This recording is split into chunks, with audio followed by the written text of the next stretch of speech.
Quan s'acosten les eleccions generals del juny de 1977, les primeres després de la dictadura, Xirinacs proposa que els partits catalans presentin una candidatura conjunta al Congrés. També ho intenta amb el Senat, però els polítics rebutgen la idea. Després de les eleccions del 77 es va dissoldre l'Assemblea de Catalunya. L'argument va ser que la voluntat del poble s'havia expressat a les urnes i que els representants eren els polítics elegits. L'Assemblea de Catalunya era l'única força política que tenia Catalunya per defensar els seus drets, l'única. No tenia exèrcit, no tenia administració, no tenia estat, no tenia aliats importants internacionals, no tenia diners, no tenia res. Només tenia 1,5 milió de persones que es podien posar al carrer com va passar l'11 de setembre de 1977. Podia fer això, i ho va fer.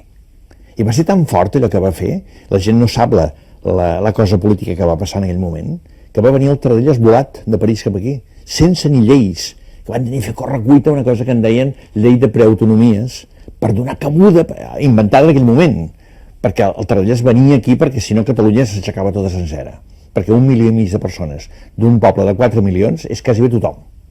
Si treus nens i vells i malalts i infermeres i la gent que viu lluny i tot això, et queda 1,5 milió de persones, eren tots.